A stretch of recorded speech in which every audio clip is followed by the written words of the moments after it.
Podemos, sí, quitar.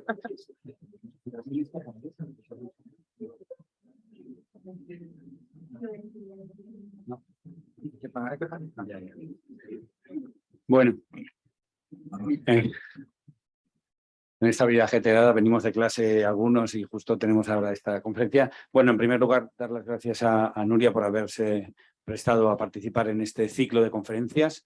Esta es la segunda conferencia de la patrocinada por la Fundación Tatiana Pérez de Guzmán el Bueno, y espero que sea una conferencia que os resulte provechosa a todos los que estamos aquí. Tenemos ya unas lecturas previas que nos han enviado. Entonces, yo sin más dejo a Alberto que ya presente a Nuria y que procedamos a esta conferencia. Muchas gracias por vuestra asistencia. Muchas gracias, David. Bueno, en primer lugar, darle las gracias a la profesora Nuria Sánchez Madrid por haber aceptado nuestra invitación. Yo hice, bueno, algunos de vosotros lo sabéis, yo hice filosofía y Nuria fue mi profesora. He de decir ahora públicamente que fue de las mejores profesoras que yo tuve. Entonces es el motivo también de que, bueno, yo me interesase mucho en invitarla para este ciclo de conferencias que tenemos, así que lo agradezco. Y bueno, voy a presentarla un poco y le voy a dar paso. Nuria Sánchez Madrid, licenciada en Filosofía y Filología Clásica y doctora en Filosofía y en Ciencias de las Religiones por la Universidad Complutense de Madrid, donde imparte docencia en la Facultad de Filosofía desde el año 2000. Dirige el grupo de investigación de la UCM, Normatividad, Emociones, Discurso y Sociedad.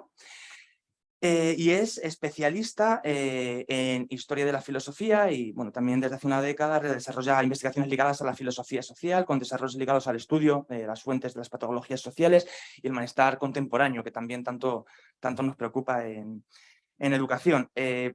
Tiene una extensa producción, proyectos de investigación, de innovación educativa, no voy a entrar ahí.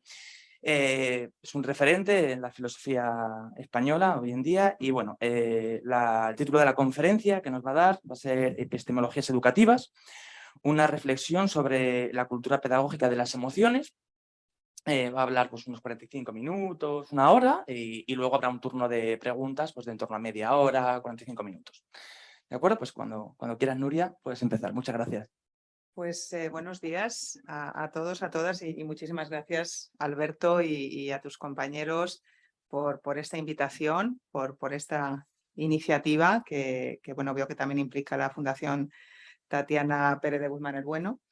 Voy a intentar ponerme el cronómetro para no pasarme demasiado, aunque bueno, quizá incluso hable menos de 45 minutos porque me parece quizá excesivo, ¿no? Y puede cansar un poco al público y bueno, pues lo que vengo aquí a exponer tiene también la intención de generar cierta discusión, incluso polémica, ¿no? Con gente que se está formando en educación, en pedagogía, en teoría de la educación también y que bueno, seguramente pues los compañeros y compañeras que están aquí pues tienen un fondo crítico que a mí también me va a resultar de mucha ayuda para seguir pensando estas cuestiones, ¿no?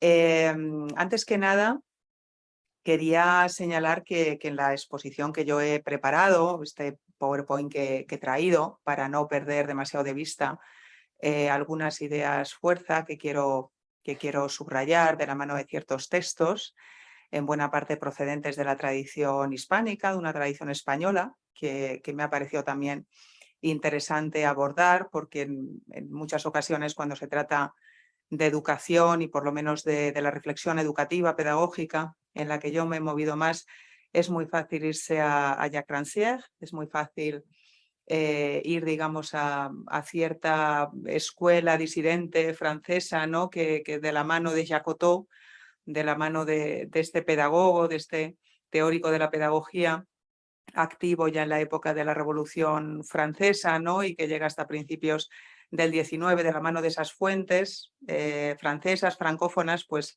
creo que tenemos dibujado en el mapa del pensamiento contemporáneo una línea de reflexión pedagógica muy, muy fuerte, muy intensa, que a mí me interesa mucho, que a mí me ha servido de gran ayuda, pero creo que en nuestras propias fuentes, en las fuentes culturales españolas, también hay mucho por descubrir, por redescubrir y en ese sentido pues me gustaría hacer algo al respecto, poner mi granito de arena de la mano de la selección de textos que he traído aquí, ¿no?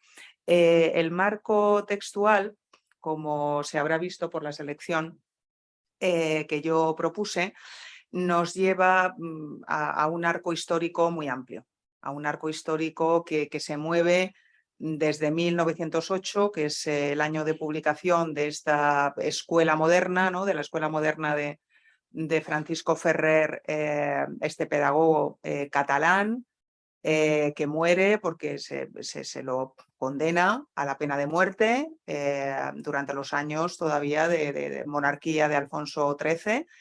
Toda Europa le pide a Alfonso XIII que por favor no sacrifique, no ejecute a Francisco Ferrer, ¿no? El propio Kafka, ¿no? Se cuenta, esto lo recuerda algún investigador amigo del CSIC en un libro sobre la máquina burocrática en Kafka. El propio Kafka en Praga se manifiesta para que Francisco Ferrer no sea ejecutado y bueno, pues a pesar de toda esa ola, ¿no? De simpatía europea, pues a Francisco Ferrer se lo ejecuta y además autores como Unamuno parecen legitimar, incluso mostrar cierto contento por el hecho de que un tipo, una figura como Ferrer haya desaparecido en el espacio público nacional. A Unamuno no le gustaba nada, ¿no? Alguien como Ferrer, y a mí es algo que siempre me ha llamado poderosamente la atención porque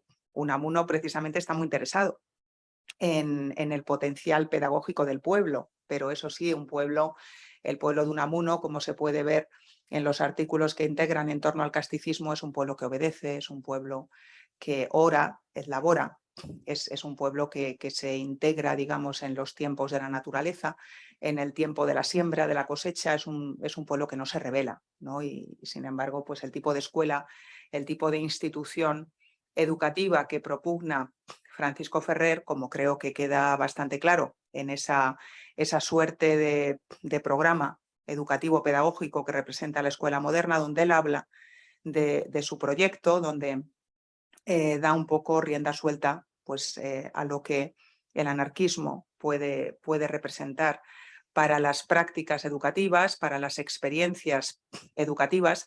El pueblo en Ferrer pues es un pueblo que despierta, que tiene que emanciparse, ¿no? Tiene que convertirse, por así decirlo, en un pueblo de sujetos emancipados, ¿no? Y ahí yo creo que hay una fuerte afinidad con discursos que más adelante encontramos en Europa dibujados con toda claridad por Rancière, ¿no? Y de la misma manera en que he seleccionado a Francisco Ferrer, podría haber seleccionado también a José Bergamín. José Bergamín publica en el año 33 una conferencia, lo que en el fondo es una conferencia que él da en la Residencia de Señoritas de Madrid, que actualmente es la sede de la Fundación Ortega, ¿no? Esa sede a la que algunos intelectuales madrileños, ¿no? Se habían negado a pisar, ¿no? Porque ellos no daban conferencias a tontas y a locas, ¿no?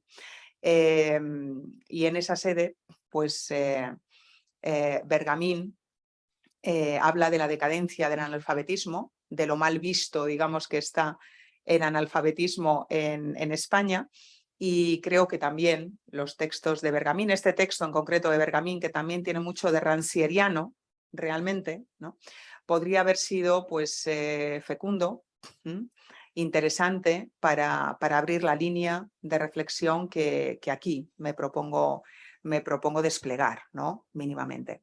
Yo he seleccionado a Ferrer porque creo que su práctica educativa es disruptiva, es profundamente disruptiva con cierta tradición cultural hispánica, una tradición, si quieren, pues muy tridentina, muy dogmática, muy propensa a identificar de la mano de ese lema tan español que a Francisco Ferrer pues, le parecía realmente la fuente de todos los espectros, ¿no? De la pedagogía española, la letra con sangre entra, ¿no?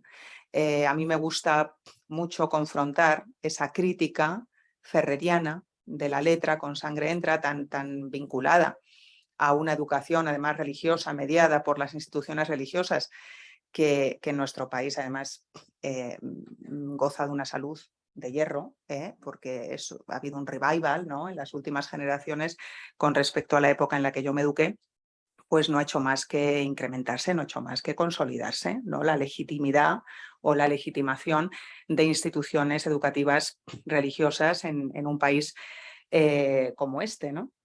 Ese lema, ya digo, de Ferrer, a mí me gusta mucho compararlo con un cuento, con un relato de Kafka, del ya mencionado Kafka, que se moviliza precisamente para que España no ejecute a Ferrer, que es la colonia penitenciaria, en la colonia penitenciaria, ¿no? Y esa figura del el verdugo que adora su actividad, que adora ir inscribiendo con esa máquina mortífera la pena que la máquina ha determinado para cada preso, ¿no?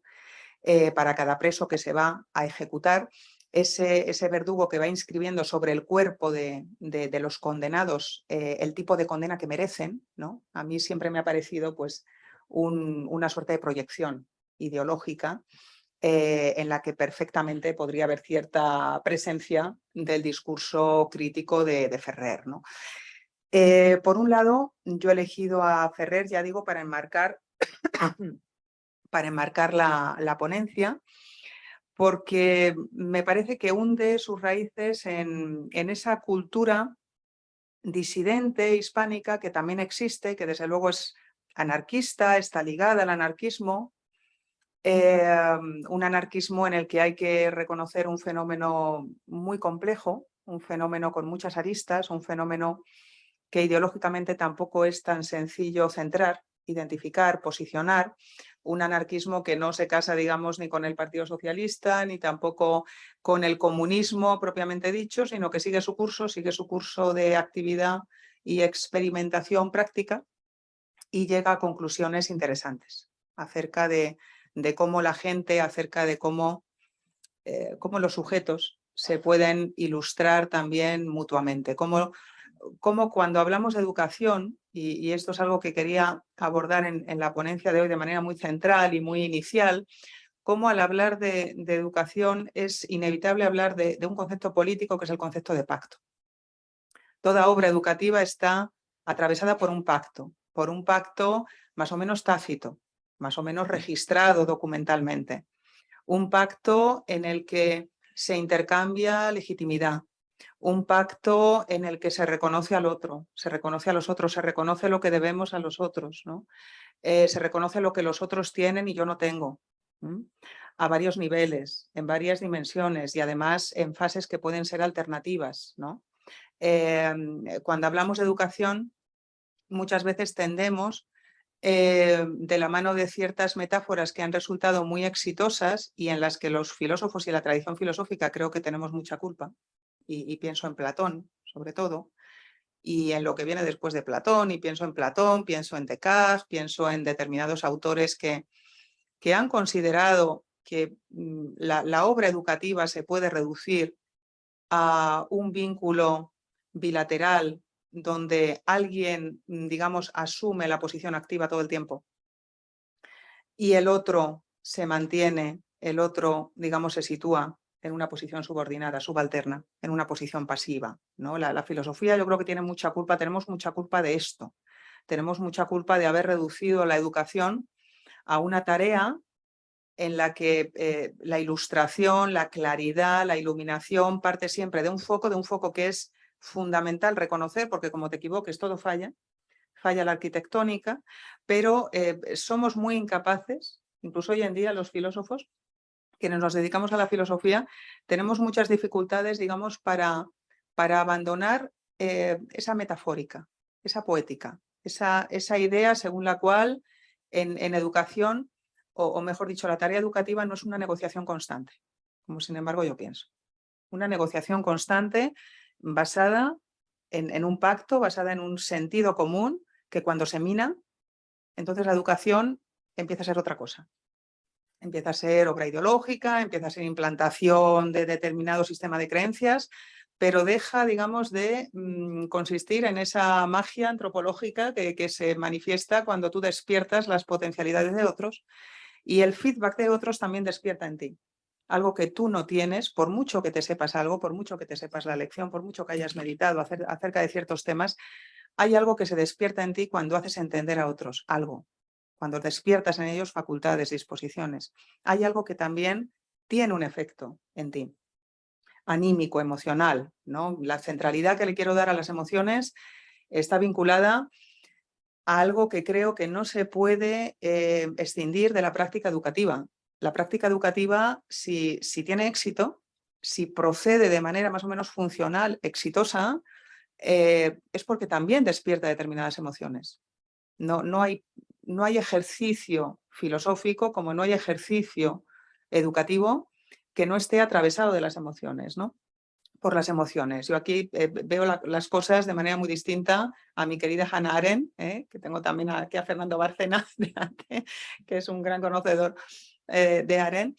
Y bueno, pues Arendt, yo creo que cuando habla de la educación y de la práctica educativa, ella parte de presupuestos muy vinculados a la Universidad Alemana de los años 20, del siglo XX, y está muy ligada pues también a ciertos operadores, a ciertos dispositivos de transmisión del saber que no revisa llamativamente cuando se transporta, cuando tiene que migrar como refugiada de Estados Unidos, ¿no? De hecho, toda la riqueza, digamos, de la educación estadounidense, de la universidad estadounidense, que a nuestro querido Foucault, por ejemplo, le saca de la depresión, ¿no? A Foucault la universidad francesa le produce, como sabemos, en los años 70, comienzos de los 80, poco antes de su muerte. A Foucault la Universidad Francesa le parece paralizante, ¿no? A él lo instalan cuando empieza a dar clases en el Collège de France, lo instalan en una sala, en un anfiteatro, y cada vez que expone y que da sus lecciones, nadie le dice nada, nadie le replica, nadie le hace ni siquiera una pregunta o preguntas así. Si está Rancière en la sala, como ocurrió, pues de repente le hacen alguna pregunta, ¿no?, informativa, pidiendo información, pero la Universidad Francesa, a alguien como Foucault, le resulta profundamente deprimente por esa soledad del profesor, por esa soledad de ver que tus estudiantes no te están respondiendo, que no hay feedback, y sin embargo en Estados Unidos, donde solía pasar a partir de cierto momento, a partir de finales de los 70, empieza a pasar prácticamente media parte del año, la mitad del año.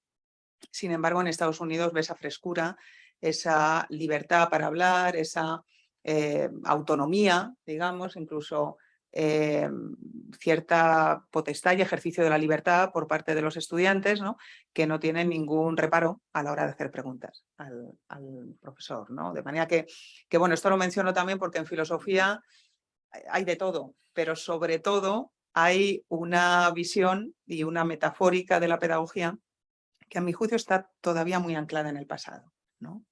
Muy anclada en el pasado, muy anclada en la construcción de una autoridad que no se ha dejado, digamos, atravesar suficientemente por la presencia del otro, ¿no?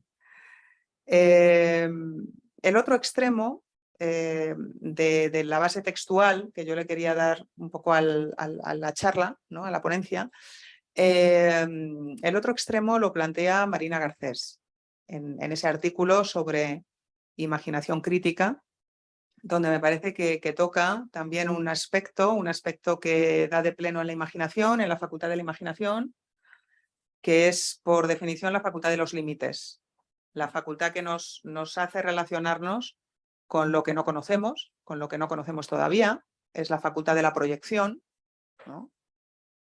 La imaginación quizá es la facultad, por así decir, pedagógica por excelencia, dentro de ese mapa de las facultades que en el campo filosófico podemos manejar con cierta comodidad o con cierta legitimidad desde autores como Kant, ¿no?, desde el siglo XVII, o incluso nos podemos ir a Hume, a la tradición más escéptica, más empirista, la imaginación aparece como una facultad que mezcla, que hibrida, es una facultad que para moverse y para operar, para esquematizar, como diría Kant, para dar forma, para dar figura de visibilidad a algo, para empezar a nuestros conceptos, necesita utilizar materiales muy diversos. Es una facultad que tiene que poner de acuerdo, que tiene que llegar a acuerdos, ¿no? Y por eso creo que las consideraciones que hace Garcés en ese trabajo dan de pleno en la tarea educativa, poniendo de manifiesto, denunciando en algunas ocasiones que no puede haber tarea educativa allí donde se supone que, por ejemplo, los algoritmos, la magia de los algoritmos nos va a explicar todo lo que hagamos, todo lo que elijamos, todo lo que vayamos a decidir en nuestra vida, ¿no? Es decir, la imaginación se muere, se produce una suerte de colapso de la imaginación cuando tú sales de tu casa o incluso sin salir de ella, a través de las redes sociales o a través de los medios de comunicación, se te dice que todo está ya determinado de antemano, que es muy probable, que es altísimamente probable que tú vayas a comprar determinado bien de consumo o que vayas a elegir el siguiente smartphone, que además va a ser uno determinado y no otro, cuando a nuestra imaginación se la empieza a colonizar con ese tipo de datos, ¿no? Con esa suerte de archivo inmenso de información, nuestra imaginación también deja de pensar. Nuestra imaginación se ve abocada a un abismo nihilista del que es muy difícil salir, ¿no? De manera que, bueno, entre el optimismo de un ejecutado por el Estado español, por el poder público español, como diría Ortega, ¿no? A principios del siglo XX, entre el optimismo de Antonio Ferrer, de este pedagogo catalán, y el cierto pesimismo de Marina Garcés, pues me gustaría moverme en la ponencia de hoy, ¿no? Trayendo a la luz, sobre todo de la mano de autores que admiro mucho, de compañeros que admiro mucho, como son Fernando Broncano y José Luis Moreno Pestaña. Los dos han pensado de manera muy profunda, muy rigurosa, con materiales más o menos ligados a la filosofía de la ciencia, más o menos ligados a la filosofía social, a la sociología. Han pensado mucho cuestiones como la deuda epistémica en la que estamos siempre, la colaboración epistémica, la dependencia epistémica, sin la cual pues eso que llamamos tarea educativa tampoco tendría demasiado sentido, tampoco se podría, digamos, visibilizar, ¿no? Si os parece, vamos directamente a una serie de fuentes a las que me refería antes como fuentes culturales hispánicas, ¿no? En las que he recogido un texto de Giner de los Ríos, un texto de María de Maeztu y un texto de José Ortega y Gasset, ¿no? En los dos primeros casos creo que el vínculo con las facultades de educación a nivel nacional es evidente, ¿no? Giner de los Ríos sigue siendo para nosotros los filósofos un gran desconocido en muchos aspectos, un renovador de la institución educativa como él, un rebelde, digamos, frente a esos decretos, ¿no? del ínclito ministro Orobio, ¿no? que lo expulsa tanto a él como a otros profesores de la Universidad Española porque no quieren firmar pues una suerte de mandato en el que se les pide no exponer en sus clases nada que pueda ofender a la corona, nada que pueda ofender al recién llegado Alfonso XII, ¿no? Nada que pueda ofender a la Iglesia, nada que pueda ofender a la religión. Se rebelan contra esto, ¿no? Este grupo de profesores españoles, entre los cuales había algún sacerdote, todo hay que decirlo, como Fernando Castro, ¿no? Empeñado en ilustrar al pueblo con ayuda de los domingos, con ayuda de las conferencias dominicales, ¿no? que se daban en muchos casos en lo que ahora es el rectorado de la Complutense, el rectorado histórico de la Complutense, en noviciado.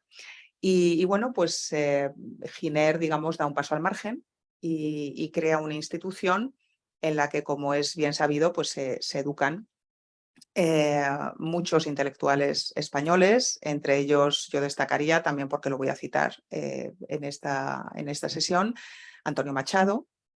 Se convierte en un Sócrates para la intelectualidad española. Por ejemplo, en el 98, Unamuno lo considera un Sócrates, así como Unamuno rechaza esos excesos anarquistas que ve en Antonio Ferrer. Sin embargo, Giner de los Ríos le parece un auténtico Sócrates, un tipo que aunque tiene obra, naturalmente, a diferencia de Sócrates, sabe despertar en los otros curiosidad, sabe despertar en los otros potencialidades epistémicas, sabe tratar con respeto al otro de manera que se pone a su altura y sabe extraer de ellos y de ellas, porque también aquí hay una cuestión de igualdad de género que empieza a despertar en la cultura española, en la Institución Libre de Enseñanza, en la ILE, y en esta época, ¿no? Es una reivindicación que empieza a ponerse de manifiesto, porque Giner de los Ríos pues, sabe, digamos, sintonizar con los demás, con quienes tiene enfrente, ¿no?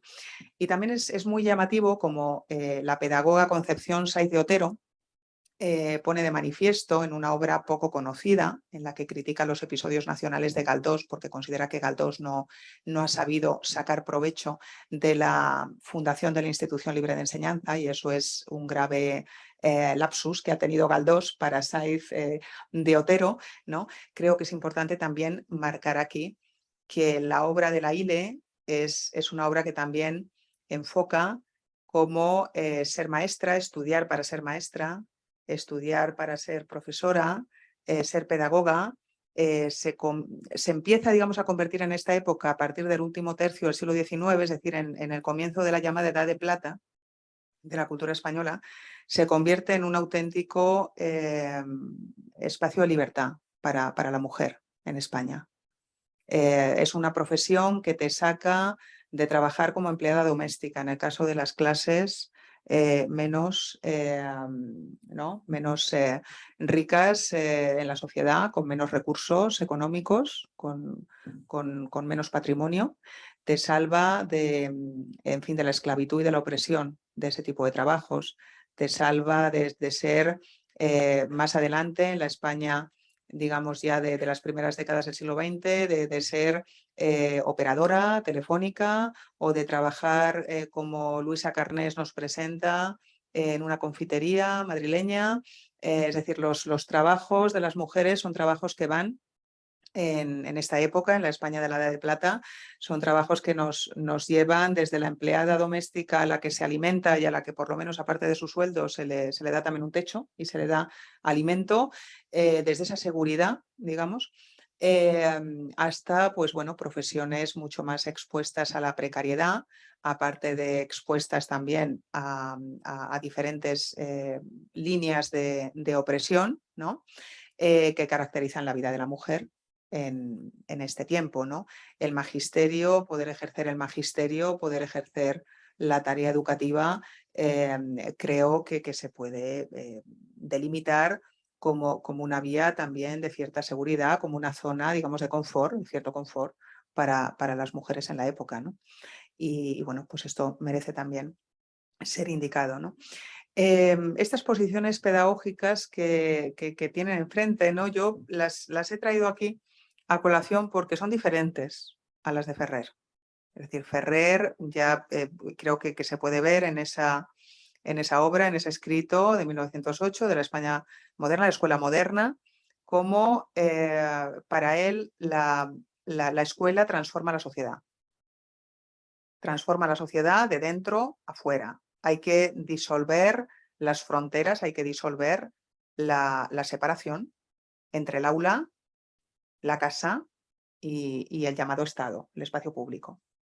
Hay que llenar el aula de sentimiento de comunidad y de un sentimiento de comunidad que pasa por la solidaridad, que pasa por la ayuda mutua, pasa por entronizar la ayuda mutua y que por tanto aleja la competitividad, ¿no? Una competitividad que, claro, en el tiempo de Ferrer pues está muy presente con la meritocracia, la famosa meritocracia, que todos y todas seguimos teniendo muy dentro, ¿no? Si me esfuerzo lo suficiente, sacaré mejores notas. ¿Cómo sacaré mejores notas? Conseguiré una beca, si tengo perspectivas académicas. Si consigo una beca que no van a conseguir otros compañeros y compañeras, pues a lo mejor llego a ser profesor universitario, es decir, toda la carrera universitaria está fundada sobre esto. Está fundada sobre un espíritu competitivo anticooperativo. Luego se supone que cuando llegas, digamos, a un estatuto más o menos estable o incluso antes, se te pide que aprendas técnicas de cooperación, que aprendas a colaborar, que aprendas a dirigir grandes equipos, ¿no? Porque si no, ¿cómo vas a tener un proyecto de investigación nacional, por ejemplo? Pero en realidad no se nos ha educado en ese tipo de habilidades. Las habilidades que todo el tiempo, yo tengo una hija pequeña de 8 años, y bueno, esto que antes podía llegarnos a través de la angustia del examen, ¿no? Yo estudié en el liceo italiano y en el liceo italiano pues estaba esto como muy, ¿no? El profesor estaba como a otro nivel, ¿no? Nuestro, era una cosa muy un poco decimonónica. Y bueno, pues el examen era casi como un rito de paso, ¿no? Que si lo superabas, pues ya recibías el reconocimiento de gente que estaba como muy por encima de ti. En España yo creo que se ha roto en buena parte, ¿no? En la España democrática se empezó a romper con este tipo de dinámicas, pero yo tengo cierta edad y las dinámicas en las que me formé pues eran estas, ¿no? Pero en el caso de mi hija, que va a una escuela pública española, lo que sí veo es que, digamos, esta tendencia meritocrática de crear cierta angustia a los niños por hay que competir, incluso en el juego, ¿no? Llega de la mano de la gamificación, ¿no? Es decir, la gamificación no es que genere, digamos, una colectividad, una comunidad, nos ayudamos todos, ¿no? Y todas recíprocamente, sino que lo que genera es, oye, que puedo perder y quiero ganar y quiero ser el mejor y quiero llevarme el premio que la profesora o el profesor me ha prometido, ¿no? Es decir, la falta de imaginación en el ámbito pedagógico yo creo que es algo que debería hacernos parar un poco en lo que seguimos haciendo, como herencias del pasado. No todo el pasado tiene que ser, digamos, eliminado de una patada, ¿no? En absoluto. Pero sí hay zonas de nuestro pasado que han generado y siguen generando una violencia interna y externa. Interna porque la primera violencia que se hace el sujeto sometido a las prácticas educativas o a la tarea educativa, la primera violencia es una violencia interna, de estoy fracasando, no lo estoy haciendo bien. No me estoy esforzando lo suficiente. Eso está muy extendido, pero también una violencia externa, también una violencia al nivel de vamos a disciplinar y a controlar y bueno, pues yo comprendo también que la posición de los profesores, de los docentes, se puede simplificar de la mano de este tipo de ayudas o de la mano de estos dispositivos, ¿no? Gamificadores, porque al fin y al cabo a niños que están expuestos a muy diferentes coyunturas familiares, culturales, pues los puedes unificar de la mano del juego, ¿no? Pero el juego también tiene, digamos, esa clausura epistémica. O ganas o pierdes, ¿no? Y yo creo que la educación debería ampliar un poco más, ¿no? No debería caer como está cayendo, como lleva décadas cayendo tan fácilmente ante los cantos de sirena de Huizinga, ¿no? Y del Homo Ludens y del juego nos libera y el juego no nos disciplina. Cuando el juego es una práctica, como bien han reconocido siempre los antropólogos, es una práctica disciplinadora culturalmente brutal, porque sin que te des cuenta, pues te hace pensar, posicionarte de cierta manera, te hace generar, digamos, determinada identidad, determinado sentimiento de identidad, ¿no? En el caso de Giner de los Ríos, me parece, en fin, muy evidente la tendencia que él tiene, y en este texto creo que se manifiesta, su tendencia a valorar una tradición clásica, ¿no? En la que la educación se libera de la tarima, se libera de la distancia y de la superioridad del profesor frente al alumno. Y en esta página, por ejemplo, de sus ensayos, de la selección de ensayos publicada en Alianza, ¿no? Donde nos dice que la generosa juventud de la academia, del liceo, del pórtico, vino a convertirse, andando el tiempo, en la masa indiferente y sin interna vocación que se atropella en los bancos de nuestras aulas, el mínimo tiempo indispensable para obtener sus certificaciones, ¿no? Es decir, esta llamada de Giner al pasado claramente lo pone del lado de otros intelectuales de su tiempo, que incluso serán relevantes para la generación del 98, incluso un pensador conservador, podemos citar como Ramiro de Maeztu, ¿no? Que en Hacia otra España critica mucho esa educación española que ya no sabe inspirar, que ya no sabe crear vocaciones, ¿no? Para Giner, que falte la vocación, que la pedagogía no pueda despertar vocaciones, es lo peor que le puede ocurrir. Si la escuela no despierta vocaciones, entonces perdemos a esa juventud de la academia, esa juventud platónica, la juventud aristotélica, la juventud estoica, perdemos a toda esa masa que, no olvidemos, se presenta como masa de jóvenes, a los que interesa por algo lo que ahí se está diciendo, lo que hay, el conocimiento que ahí se está intercambiando, lo que ahí se está poniendo en circulación. Frente a la posición de Giner de los Ríos, María de Maeztu, la insigne pedagoga, directora de la residencia de señoritas durante muchos años, muchas décadas, en Madrid, hermana de Ramiro de Maeztu, y que después de la Guerra Civil, en la que precisamente unas milicias anarquistas asesinan a su hermano, lo fusilan a Ramiro de Maeztu al comienzo, en el primer año de la guerra, en Aravaca, ¿no? Ella, su ideología, digamos, si era una ideología tirando a conservadora, claramente elige bando en la Guerra Civil Española, ¿no? A favor de los que han defendido a su hermano, ¿no? De los que estaban del lado de su hermano y desde luego contra aquellos que lo han fusilado. María de Maeztu, que es una pedagoga innovadora en muchos aspectos, sin embargo, me llama la atención y me llama la atención si la contrastamos, por ejemplo, con la posición de Ortega y Gasset, lo que voy a intentar hacer muy rápidamente, porque ella en este texto que he seleccionado, que es del año 38, es decir, no es cualquier año, es decir, es un año en el que ella ya ha visto pasar muchas cosas en este país y se ha posicionado ideológicamente de manera muy marcada, ¿no? Su texto y su definición de lo que debe ser la educación está muy atravesado por una visión épica de la tarea educativa. Una visión épica en el sentido de que la escuela, como ella misma dice, ha de proponerse la formación del héroe, es decir, del hombre superior, del hombre eminente, el hombre, ¿no? Que quiere ascender a la cumbre y se dará por fracasada si al correr de los años produce unas cuantas generaciones que solo viven para aumentar eso que se llama la cultura media de un país. Aquí se muestra muy displicente María de Maeztu con respecto a lo que sería entender la educación como el aumento de la cultura general de un país. Me parece que este texto de Maeztu, de María de Maeztu, está teniendo a la vista y está poniendo en la diana un texto anterior del año 30, que como conferencia se dicta en el año 30, se publica como ensayo en el año 31, de Ortega y Gasset, Misión de la Universidad.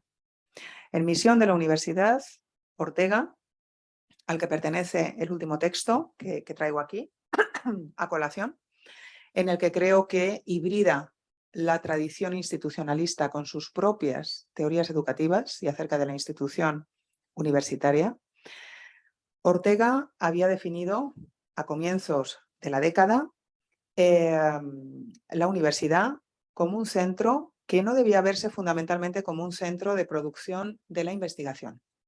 Es decir, la universidad no podía centrarse excesivamente en la producción de conocimiento en forma de espacios de alta investigación. La universidad tenía que formar a una amplia clase media que está por hacer en España, según Ortega, según el autor de La rebelión de las masas, del tema de nuestro tiempo, que tiene una visión de la ciudadanía muy marcada y que considera que en España todavía queda mucho labriego, mucho campesino, mucha masa rural, y a esa masa rural hay que quitarle de alguna manera el velo montaraz. hay que educarla, hay que formarla, hay que urbanizarla y por tanto hay que traerla a las ciudades y hay que darle una cultura amplia que le permita mandar, un verbo fundamental para Ortega en la cultura pedagógica que quiere instalar en España Ortega. Él mismo dirá en Misión de la Universidad que si los obreros mandaran, necesitarían también esa cultura general, ¿no? Si los obreros mandan, llegan a mandar, en ese momento, si adquieren esa relevancia en el espacio público, y claro, Ortega está pensando, teniendo el bolchevismo también, con mucho miedo en la mente, lo tiene en el margen, sabe que los obreros han llegado al poder en determinados lugares, en la Unión Soviética y en su tiempo, y eso es algo que no le gusta nada. Quiere poner el dispositivo pedagógico del lado y en la dirección de la producción de una ciudadanía liberal, de una ciudadanía que vote determinados partidos, que no vote partidos extremos, ¿no? En este texto de Ortega, como decía, parece que se puede escuchar todavía la voz y el sonido, el ritmo, los objetivos de Giner de los Ríos, ¿no? Ortega lo que señala aquí, leo el texto: para que la circulación funcione perfectamente, no es menester que yo sienta íntimamente la necesidad de ir por la derecha. Me basta con que de hecho camine yo en esa dirección. Basta con que la acepte, con que finja sentirla. Pero con el estudio no acontece lo mismo. Para que yo entienda de verdad una ciencia, no basta que yo finja en mí la necesidad de ella, o lo que es igual. No basta que tenga la voluntad de aceptarla. En fin, no basta con que estudie. Es preciso, además, que sienta auténticamente su necesidad, que me preocupen espontáneamente y verdaderamente sus cuestiones. Solo así entenderé las soluciones que ella da o pretende dar a esas cuestiones.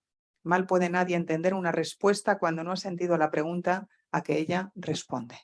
Es decir, para Ortega, esta producción de cultura general a la que no puede renunciar la universidad tiene que ir aparejada de una metodología que podríamos decir claramente institucionalista.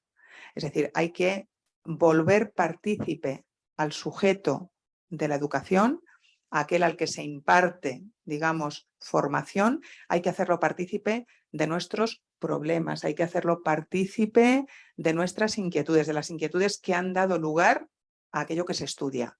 Si no se reproduce el sentido de lo que se estudia, difícilmente lo podremos volver nuestro, ¿no?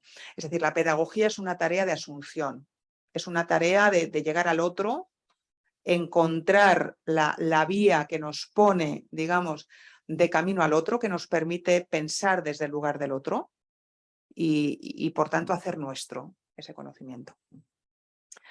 Desde estas posiciones típicamente hispánicas del siglo XX, de comienzos del siglo XX o a caballo entre el siglo XIX y el siglo XX, me parecía pertinente, y ya me voy acercando un poco al final realmente de la ponencia, me parecía pertinente introducir reflexiones muy recientes de filósofos, de un filósofo de la ciencia en concreto como es Fernando Broncano, que ha pensado mucho qué es esto de una epistemología política para una democracia radical, para ayudar, contribuir a que nuestra cultura también pública, nuestra noción de cultura y de incremento de la cultura, pues se democratice, ¿no?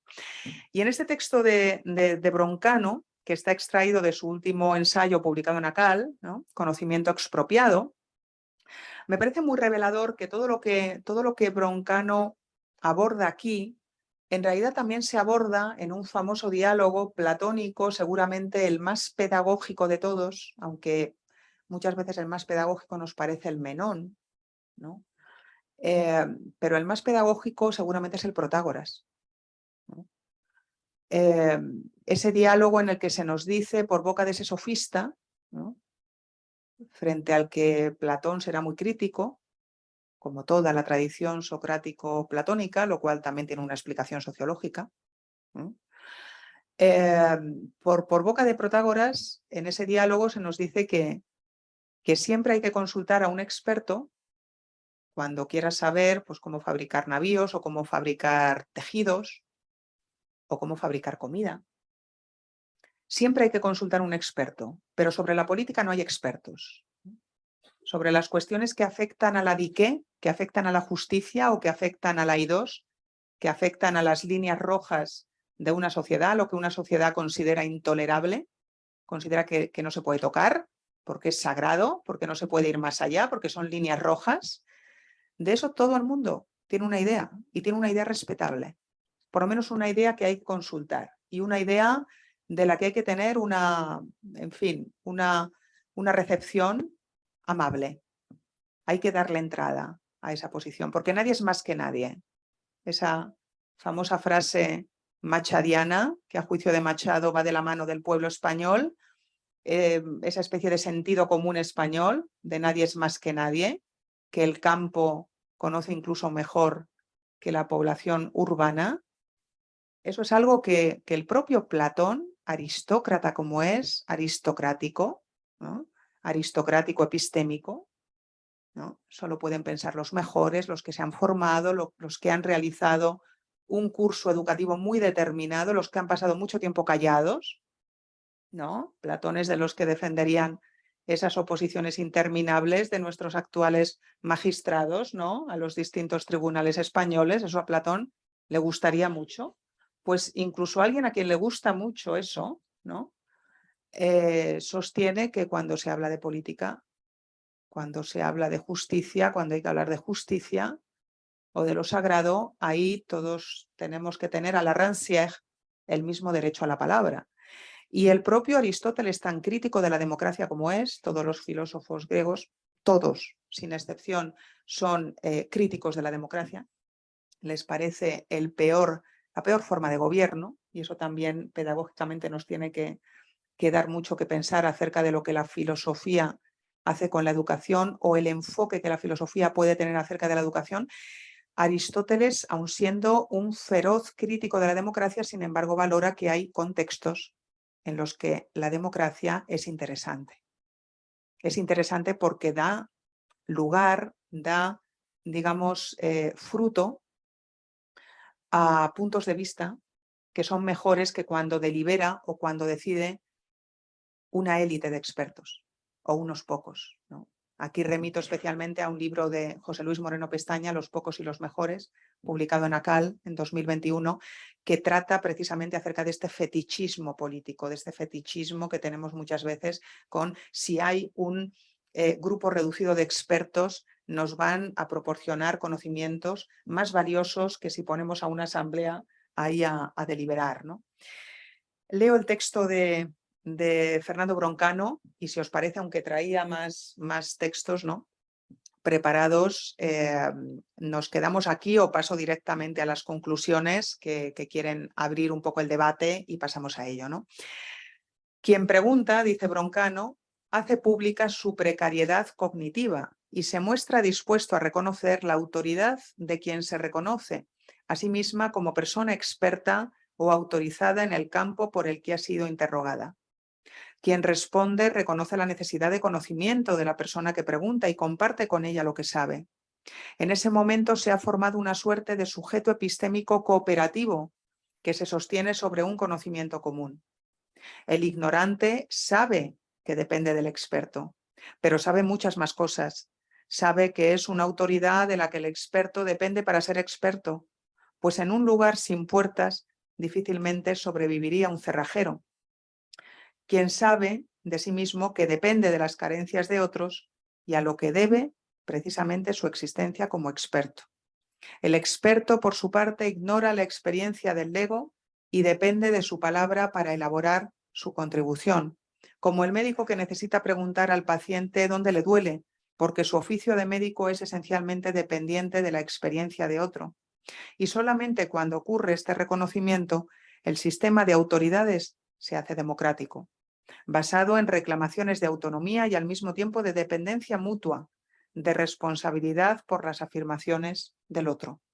Este complejo juego de autonomía y de dependencia, de espacios individuales, pero también de espacios en los que empiezan a manifestarse deudas y establecerse deudas epistémicas con otros, me parece que da de pleno en el espacio poliédrico, nada unilateral de la educación, en el que precisamente sociedades tan polarizadas como la nuestra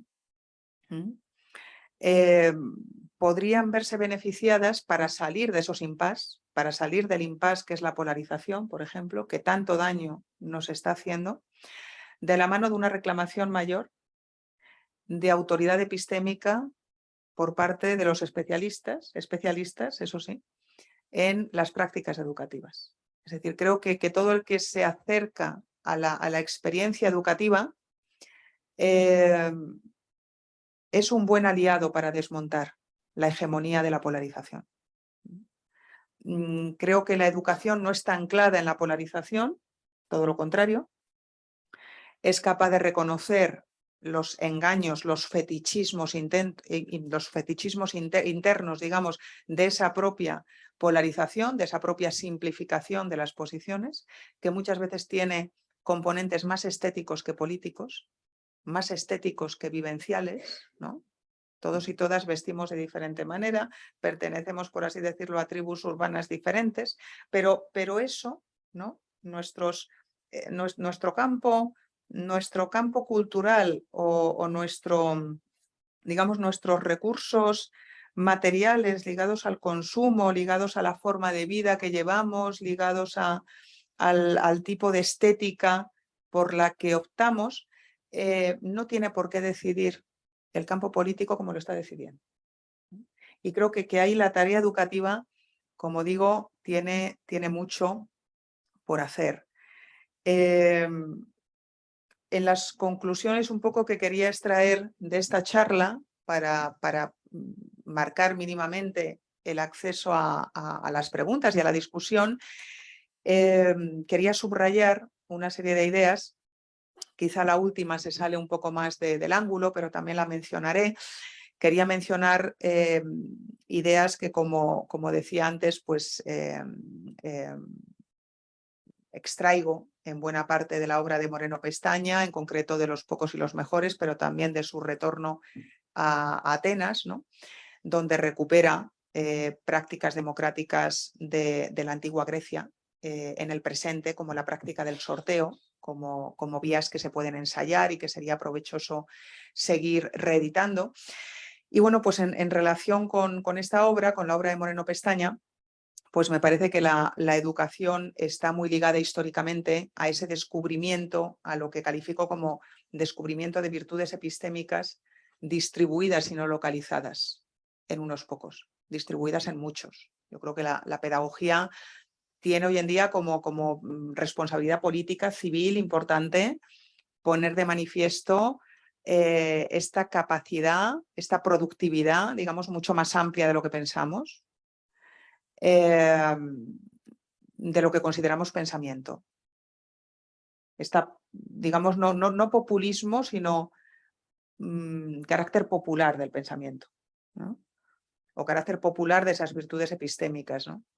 Por otro lado, la educación me parece una actividad privilegiada para poner en sintonía el conocimiento, lo que llamamos y reconocemos como conocimiento, con la vivencia cotidiana de muchas personas. Es decir, creo que muchas veces, esto también Moreno Pestaña lo ha definido en algunos momentos como la verdadera transferencia. La transferencia no es tanto disminuir el nivel del contenido científico que expones ante un público más amplio para que se entienda, sino que la verdadera transferencia es la que logra conectar aquello que se supone que investigamos en los espacios universitarios, por ejemplo, con la vivencia psíquica de muchas personas, el malestar de muchas personas, su indignación, su incomprensión de cómo los aparatos de representación política siguen siendo lo que son.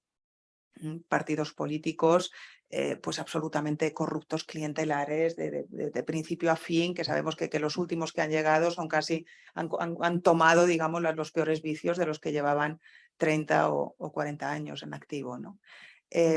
Poner en sintonía ese conocimiento muy abstracto muchas veces, más o menos empírico y aplicado, más o menos abstracto, ponerlo en sintonía con la vivencia psíquica de la gente, ¿no? Yo creo que eso es muy potente y ahí la educación, la pedagogía tiene mucho que hacer. Por supuesto, también la denuncia de los efectos que tiene la generación de élites educativas. Eso es algo de lo que en España sabemos mucho. La progresiva pérdida de legitimidad de la educación pública en este país. La implosión de lo público. La implosión de lo público, que muchas veces se ha responsabilizado también desde las humanidades a los propios pedagogos o a la psicopedagogía, yo creo que de manera injusta, ¿no? Porque es una responsabilidad colectiva, ¿no? Esa pérdida de capital simbólico, cultural, pero también de capital erótico, de capacidad de seducción por parte de lo público, ¿no? Frente a empresas educativas privadas que elitizan la educación y que la vinculan, ¿no? Como los sofistas de la antigua Atenas, vinculan el conocimiento y vinculan la educación y la buena formación a tener un capital económico, a tener un patrimonio, ¿no? Creo que la producción también de esas élites educativas, no solamente hay que, digamos, responsabilizar de esto a la hegemonía actual de la empresa privada en el ámbito educativo, sino que dentro del ámbito público, dentro del espacio, digamos, educativo regido por el Estado, por las instituciones públicas, nos encontramos con los mencionados procesos a los que me refería antes, de oposiciones tremendamente opacas que casi te introducen en una vida de secta, ¿no? Como esas oposiciones que se te exigen para llegar a ser juez en este país, ¿no? Magistrado del Poder Judicial, o para llegar a ser fiscal, o para llegar a ser incluso secretario de un tribunal, que es algo que en fin, pues te pone, digamos, te instala en el alto funcionariado de este país, ¿no? Es decir, que esos procesos de selección de los mejores sigan estando vigentes, con la cantidad de puntos ciegos que los atraviesan, con la cantidad de injusticias epistémicas que aparecen a cada momento, en cada fase de esos procesos de selección. Es decir, que no hayan atravesado, digamos, ni una mínima revisión pedagógica, a mí es algo que me parece especialmente grave. Especialmente grave porque manifiesta que ahí tenemos un dispositivo de control intocable. Eso es intocable, ese es un proceso de selección absolutamente intocable porque ha regido desde hace mucho tiempo y porque es el mejor sistema, porque es el sistema más meritocrático, ¿no? En el que además coincide que buena parte de los jueces proceden de familias de jueces o de familias que ya están en el secreto de cómo tiene uno que sacrificarse y que esforzarse y en fin, pues cómo tienes que reducir tu vida o montar tu vida para triunfar, ¿no? En ese proceso que es realmente una maquinaria de triturar carne humana, ¿no? Yo he tenido estudiantes que han vuelto a la filosofía del doble grado de Derecho-Filosofía, que han intentado meter la cabeza en ese tipo de procesos de selección y de esas oposiciones y han regresado, pues como decía Benjamin, los soldados de la Primera Guerra Mundial, de la guerra de trincheras. O sea, han vuelto mudos, ¿no? Han vuelto que casi no te pueden hablar del trauma que les ha dejado la experiencia. Que algo, en fin, que merecería todo tipo de celebración corporal, emocional, que un acto que debería ligarnos a la alegría, como es la educación, pues se convierta en un acto tan inquisitorial, me atrevería a decir, en una cultura hispánica como la nuestra, ¿no? En un acto tan sádico, pues a mí es algo que me da mucho que pensar, ¿no? Porque son puntos ciegos que nunca salen a la luz. Cuando hablamos de la carrera judicial, cuando hablamos también del alto funcionariado en este país, nunca se problematizan los instrumentos de selección de los mejores, ¿no? Y bueno, pues yo creo que ahí hay mucho también que revisar. Las prácticas, la inserción en los espacios, yo creo que también merecería la pena tener un un componente muy importante en la calificación que se recibe en esos procesos, ¿no? Cómo funcionas tú en un espacio en el que estás con más gente, en el que tienes que tratar con otros. Muchas veces este tipo de procesos selectivos lo que priorizan son figuras psíquicas tremendamente individuales, tremendamente sádicas y bueno, un tipo humano que está muy cercano de la psicopatía. Vamos, yo no tengo ningún problema en describirlo así, que luego genera efectos en la medida en que se integra en los espacios laborales, ¿no? En espacios que tienen mucho que decir a nivel simbólico acerca del destino de los otros, ¿no? Y finalmente había incluido una cuestión ligada a lo que hoy en día se entiende por el open access, por el acceso abierto del conocimiento, que es algo que nos preocupa mucho a quienes estamos en la Universidad Española, porque bueno, pues obliga a que ahora se pague una determinada cantidad por parte de las instituciones educativas o si no de los propios autores y autoras de los papers para ver tu artículo publicado en revistas de cierto prestigio en régimen de acceso público, de manera que no le resulte al lector oneroso y que no tenga que pagar dinero para acceder a esa pieza de conocimiento, ¿no? Y bueno, pues aunque esto, digamos, ya digo, quede un poco fuera de plano, fuera de foco, pero también quería traerlo a la charla porque me parece una nueva paradoja que merecería la pena pues revisar y ver qué nos está pasando, ¿no? Con esto de compartir conocimiento, de compartir capacidades epistémicas, qué estamos haciendo realmente con algo que debería parecernos sagrado, ¿no? En relación con la condición humana. Y nada más, muchísimas gracias por la atención y bueno, me he extendido más de la cuenta, así que pido perdón también por ello.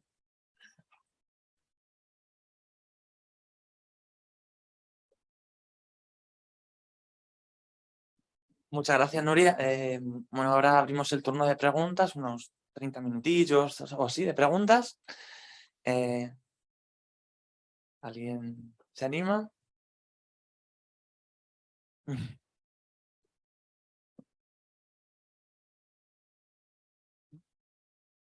Perdón.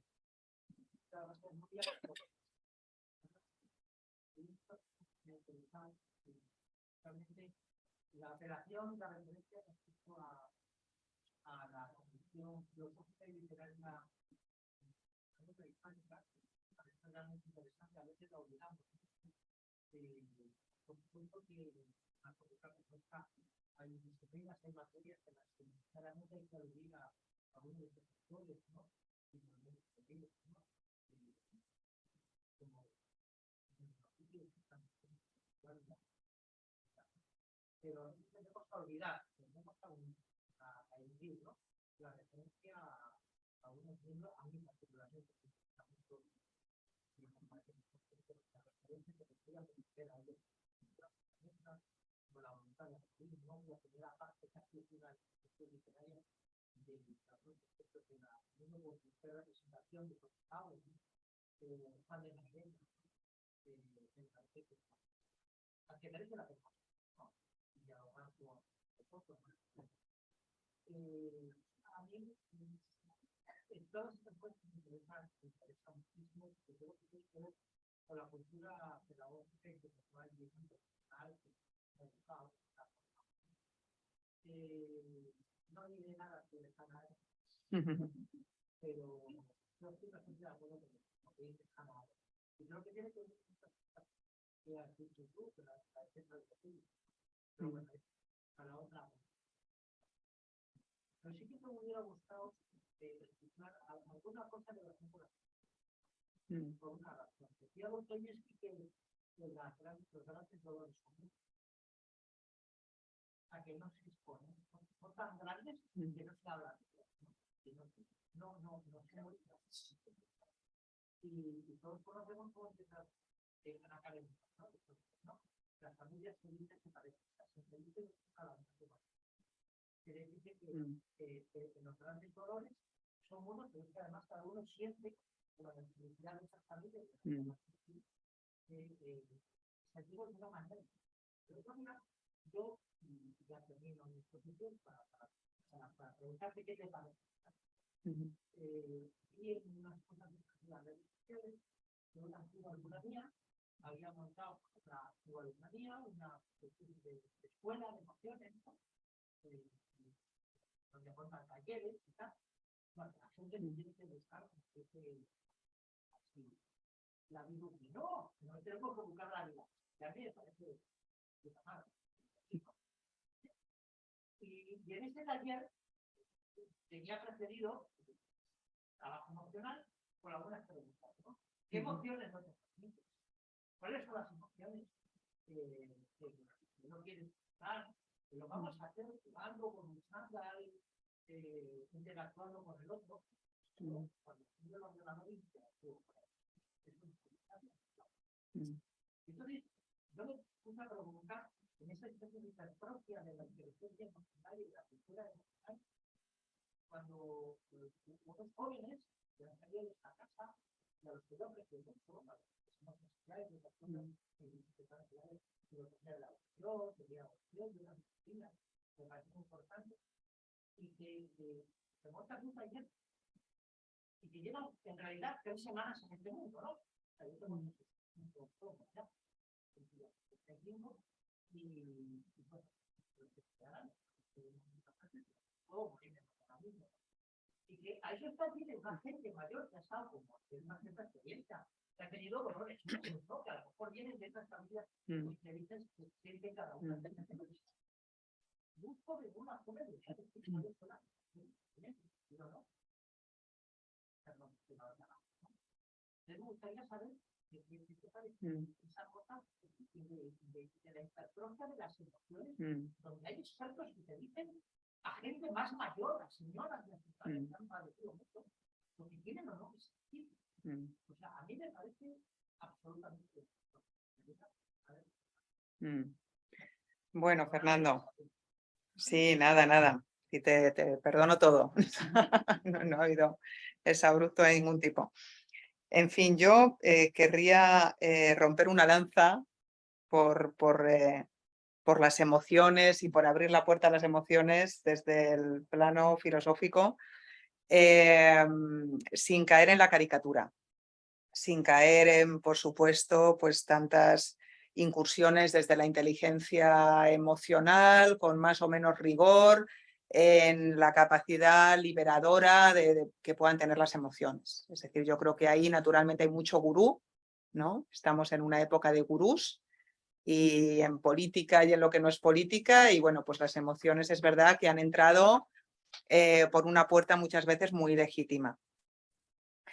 Pero creo que como alguien que se dedica a la filosofía, es también mi deber señalar que la filosofía ha sido secularmente muy reacia a las emociones, que yo entiendo desde visiones, enfoques, como por ejemplo el que la teórica queer Sara Ahmed, que bueno, no he traído aquí a relucir pues porque no era la vertebración, no formaba parte de la vertebración de la ponencia, pero a mi juicio, sin desmerecer a Spinoza, que desde luego siempre hay que visitarlo cuando se habla de la emoción, porque el cuerpo siempre está implicado en todo lo que hacemos. Esa es la entrada que yo le concedo a la emoción en todo, en lo que pensamos, ¿no?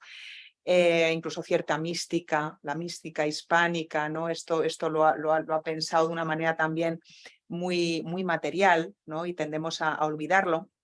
Desde Ahmed se ve cómo la emoción en realidad lo atraviesa todo, porque incluso en un espacio como este, es un espacio material, objetivo, hay unos bancos, hay una mesa, hay una tarima o la tarima ya no está. Dependiendo de cómo esté articulada la materialidad de un espacio, como dice Ahmed, dependiendo de cómo estén hechas las mesas que tanto le gustan a Hannah Arendt, porque si no, no podemos ponernos de acuerdo, si no nos separamos lo suficiente unos de otros para intercambiar nuestros discursos y nuestras palabras, dependiendo de cómo estén hechos los espacios, unos cuerpos sienten de una manera, sienten unas cosas y otros sienten otras. De manera que emociones como la abyección, emociones como la vergüenza, emociones como la solidaridad o la sororidad en el caso de las mujeres, están mucho más ligadas a los espacios y a la articulación de los espacios de lo que pensamos, ¿no? Es decir, mi visión, mi La relevancia que yo le doy a las emociones viene de ahí, porque realmente lo que hacemos unos con otros siempre está mediado por distintos niveles de materialidad, pero también por distintas respuestas emocionales que se generan en los otros, ¿no? Las emociones son culturales, están sometidas a una historia cultural. Es decir, las emociones de alguien que esté en sus 60 o en sus 70 hoy en día no tienen por qué ser, no van a ser las emociones seguramente de los jóvenes, ¿no?, con los que nos relacionamos en nuestras aulas. Pero siempre hay puntos de sincronía y de sintonía intergeneracional. Yo los veo en mis clases. Mis alumnos pueden estar muy alejadas de mí, yo soy una carroza ya, soy, en fin, alguien que no comparte sus referentes culturales, sus referentes de vida, pero puedes tratar y tratas, de hecho, en las clases cuestiones que te colocan en el mismo punto. Tú eres un cuerpo como yo y estás sometido a las mismas violencias que yo. Y eso lo padecemos y lo percibimos en común. Y son emociones que tenemos en común. Creo que esa sintonía de la emoción no hay que perderla de vista. Cuando la emoción divide, muchas veces divide por prácticas de consumo, divide por cuestiones de capital cultural, de capital, digamos, ciertos recursos que te llegan a través de los medios de comunicación que consultas, pero cuando las emociones van en serio, creo que unen más de lo que pensamos.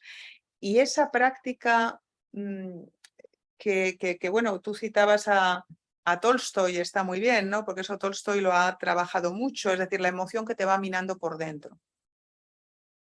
El dolor que, como decía Aristóteles siguiendo la senda de los pitagóricos, es que lo que está bien se hace de una sola manera, lo que está mal se puede hacer de muchas, ¿no? Una famosa trampa epistémica. Los que hacen las cosas mal, que a lo mejor es los que están menos equivocados, cada uno lo hace a su manera. En el mal te puedes equivocar de muchos modos, ¿no? Yo creo que esa equivocación, ese hierro, digamos, múltiple, es un lugar en el que es más conveniente estar que el lugar de la famosa orzotés de los griegos, de la corrección, del espectro de la corrección. Porque la corrección nunca llega. Nosotros no somos correctos, no tenemos un cuerpo correcto. No andamos recto. Nunca estamos del todo rectos y, sin embargo, seguimos habitados por ese discurso. Seguimos pidiéndonos cuentas, ¿no?, desde ahí. Entonces, bueno, ese dolor que se rodea también con el misterio de ahí está el secreto, ahí está el enigma, yo tengo también mis dudas. Tengo mis dudas, es decir, sé que es un viejo topos literario. ¿Qué sería de la historia de la literatura sin ello? ¿Qué sería de la historia de las mujeres sin, digamos, esa oscuridad, el sufrimiento llevado en solitario? Pero cuando ese sufrimiento encuentra la manera, digamos, de encauzarse y de encontrarse con otros, como Miranda Fricker, por ejemplo, en Injusticia Epistémica, pone de manifiesto las mujeres que han sufrido, mujeres que han sufrido acoso sexual antes de que hubiera la palabra acoso sexual. Antes de que la palabra sexual harassment en inglés estuviera acuñada. Y ella presenta esos grupos de mujeres que de repente empiezan a hablar y empiezan a salir muestras de sufrimiento mantenido en secreto, porque de eso no se hablaba, ni siquiera había nombre. Ese tipo de prácticas a mí me parecen filosóficamente muy productivas, porque mueven líneas rojas en la filosofía que no se pueden mover únicamente accediendo a los textos y pensando que el texto te da la verdad, la verdad conceptual, la verdad de las cuestiones. Te mueve, digamos, de esa línea roja. Yo intento practicar una filosofía, una historia de la filosofía en la que el texto me lleva a un mundo, me lleva a un contexto, me lleva a un espacio en el que hay personas que hablan con otras personas y que no se hablan con otras. Y eso me da información acerca de por qué se dicen ciertas cosas. Sin embargo, yo he sido formada en la facultad en la que he estudiado, que es la Facultad de Filosofía de la Complutense, en una práctica, por ejemplo, de comentario de texto, en el que el texto tiene la verdad y la verdad no la tengo yo. Ni la verdad la tiene el contexto, la verdad la tiene el texto. Y si tú te lees un pasaje del esquematismo trascendental de la primera crítica kantiana, pues la verdad la sostiene y la monopoliza alguien como Kant, y tú como intérprete lo que tienes que hacer es sencillamente reconocer esa autoridad y ser el mejor exegeta o ser el mejor filólogo exegeta del texto.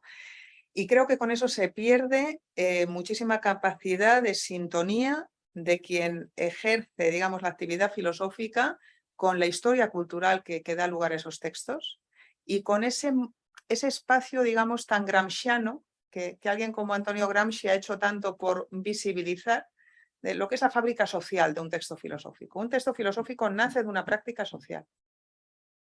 Y para mí ese aporte sociológico es fundamental. ¿A qué se dedican las familias de los que han estudiado filosofía?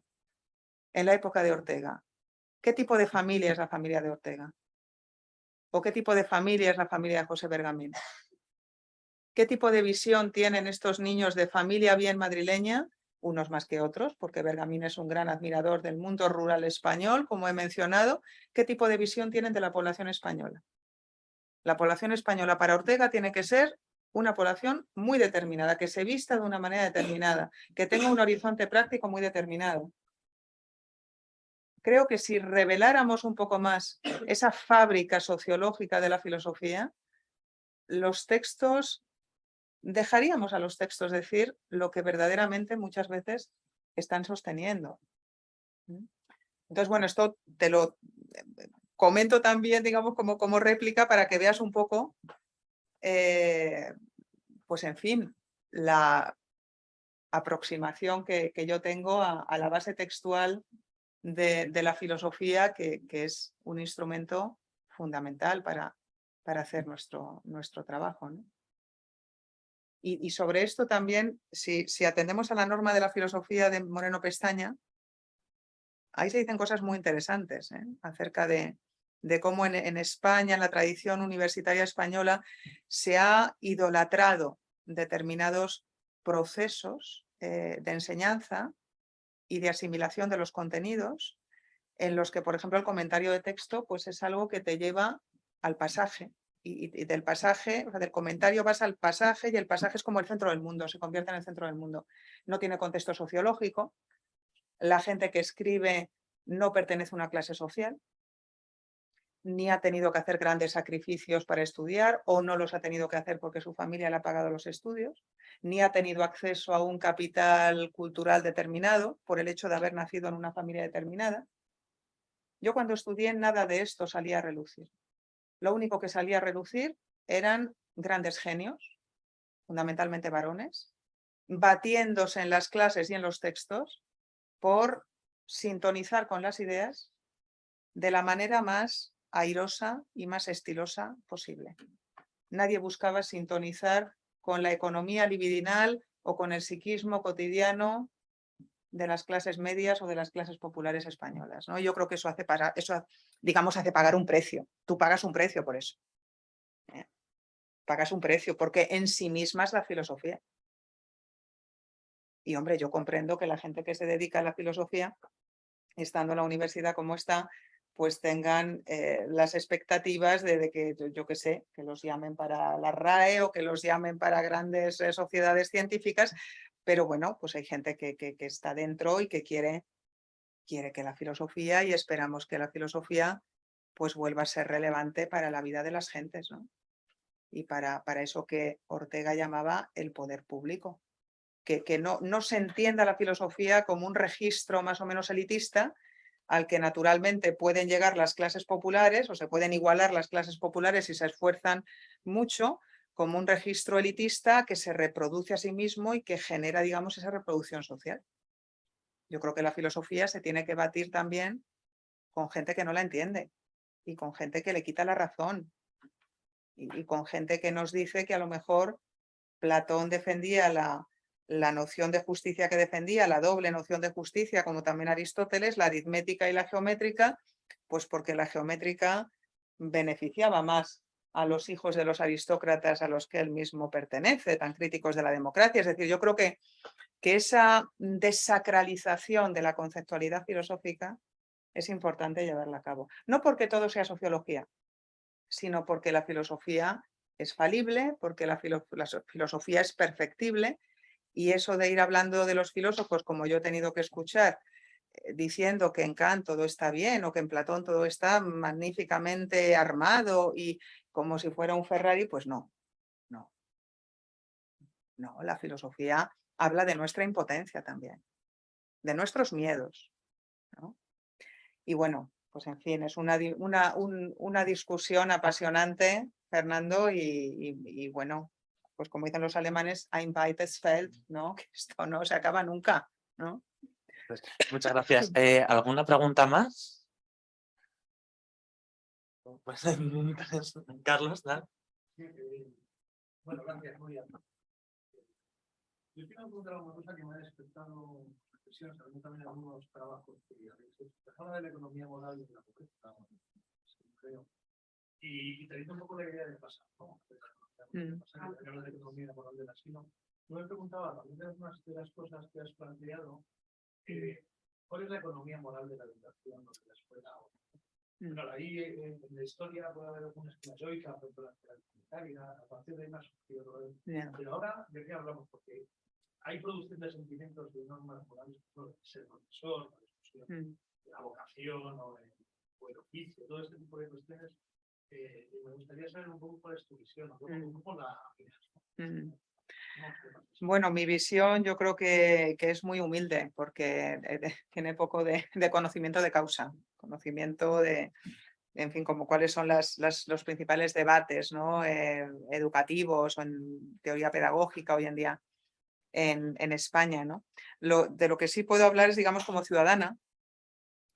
Mi impresión es que esa economía moral de los héroes pues no ha desaparecido del todo y tiene un mercado amplio, es decir, hay gente que sigue confiando en eso, en si encuentro el centro educativo apropiado, mi hijo o mi hija se va a salvar de la debacle generalizada, mi hijo o mi hija se va a salvar de la precariedad o por lo menos voy a conseguir algo muy propio de este país y en general pues de todas las sociedades en fin, atravesadas por cierto atraso endémico, ¿no? Voy a conseguir que en una escuela determinada mi hijo o mi hija pues tengan los contactos sociales necesarios para que a lo mejor pues se pueda emplear en el futuro, ¿no? Eso sigue estando muy vivo en la sociedad española y aunque naturalmente el tejido público educativo creo que está sometido a tensiones muy fuertes. Yo eso con la experiencia de mi hija, el colegio de mi hija, yo lo veo muy claramente, ¿no? Por un lado hay como muchas iniciativas de, en fin, rebajar la tensión psíquica del estudio, rebajar esa sensación de que, bueno, tienes que dar lo mejor de ti, pues como si fueras ahí un gimnasta profesional, tienes que no perder de vista el ejercicio, que es el examen, y ahí tienes que dar pues todo lo que seas capaz, ¿no? Ese tipo de lemas que siguen teniendo buena prensa y que son profundamente destructivos del ser humano, porque nos hacen sufrir, porque a lo mejor se lo pasa bien uno, el que gana o el campeón del mundo, no sé, si hablamos del mundial, ¿no? Siempre gana uno o ganan unos pocos y bueno, pues tanto sacrificio merece la pena por ese momento de placer. Esto tiene sus ideólogos y está muy presente en nuestras vidas. Por un lado hay, digamos, esa voluntad de rebajar esa tensión psíquica, pero por otro lado, a la hora de la verdad, todos son exámenes a la antigua y todos son, digamos, interpretaciones de las nuevas leyes educativas donde se te habla de competencias, de habilidades y bueno, pues todo el mundo está pensando en contenidos y no damos ese paso. No se da ese paso más allá de salir del tipo examen o del examen tipo test. Entonces yo creo que la educación española, las instituciones públicas están, como pasa siempre con lo público, en tiempos neoliberales como los nuestros, en tiempos de hegemonía neoliberal como estos, tú tienes que, por un lado, dar un servicio público, pero intentar funcionar como funcionan las empresas, que es lo que en realidad todo el mundo en su cabeza piensa que es lo que funciona, ¿no? Y bueno, pues esto encierra muchos sorites y muchas anomalías, muchos silogismos mal construidos, ¿no? Muchos silogismos sofísticos, ¿no? Más que realmente oportunos y rigurosos, ¿no? Y sólidos. Pero es algo que forma parte de las creencias colectivas, ¿no? De modo que esa economía moral, pues yo creo que la economía moral de la escuela hoy en día, de la escuela pública, está muy atravesada por esa mala conciencia. Por esa mala conciencia, que sin embargo, pues lo que son las empresas educativas privadas tienen su ideario, tienen, ¿no? Es tu cruzada, es tu historia, entonces tú tienes que aplicar ese ideario y que llegue al mayor número de personas, ¿no? Y entonces esa mala conciencia no la veo tanto, ¿no? Pero en el espacio público sí creo que hay esa contradicción permanente, ¿no? Por la falta de legitimidad, sencillamente, ¿no? La escuela tiene que dar además ese do de pecho, tiene que mostrar que es eficaz en el uso de los recursos y que pasa esos exámenes PISA de la mejor manera, ¿no? Y que no hace falta mandar a los niños a un colegio de élite del Opus Dei, porque es que en el colegio de tu barrio público pues también van a sacar las mejores notas en lengua y en matemáticas, que es lo que importa, y ya está, ¿no? Y bueno, pues cuando las creencias son compartidas, naturalmente tienen efectos civiles, políticos, y esto lo estamos viendo funcionar en las últimas décadas, en las últimas, yo diría, 4 décadas en España, en los últimos 40 años. Se ha visto una colonización, a mi juicio, ideológica muy fuerte de la educación, al mismo tiempo que se estaba dotando de recursos a un mapa público educativo que no existía, porque estaba muy descompensado en las diferentes comunidades autónomas. En el momento en que el primer gobierno socialista en este país empieza, digamos, a dotar ese tejido, que para la juventud muchas veces esto pues está olvidado y suena a la guerra de papá o de mamá, pues cuando se empieza, digamos, a generar ese mapa y a dotarlo materialmente, al mismo tiempo empieza una cruzada ideológica que ha empoderado y que ha vuelto, digamos, suficientemente atractivos centros educativos con una ideología religiosa muy marcada que nadie engaña, que es la que es. Y eso se ha posicionado como un producto educativo exitoso. Entonces, claro, si desde el punto de vista colectivo eso va minando y va extendiendo, digamos, la noción de que es una buena apuesta para las familias, yo creo que es imparable. Es imparable. Tampoco tengo, digamos, muchas soluciones. Lo que sí veo es esa contradicción, ese momento de cierta contradicción. Como todo lo público, ya digo, en un contexto neoliberal. Porque el Estado y lo público siempre tiene todas las de perder. Siempre es lo que oculta en esos contextos ideológicos tan neoliberales, siempre es lo que oculta a los vagos, a los maleantes, a los que no quieren trabajar lo suficiente, a los que no quieren exponerse a la intemperie, ¿no? Esa economía moral también está muy presente. Muchas gracias.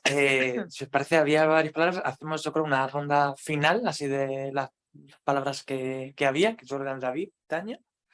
Y pues, claro, sí, hacemos, yo creo que las 3, 4 preguntas seguidas y ya Sí. contestas. Vale, perfecto.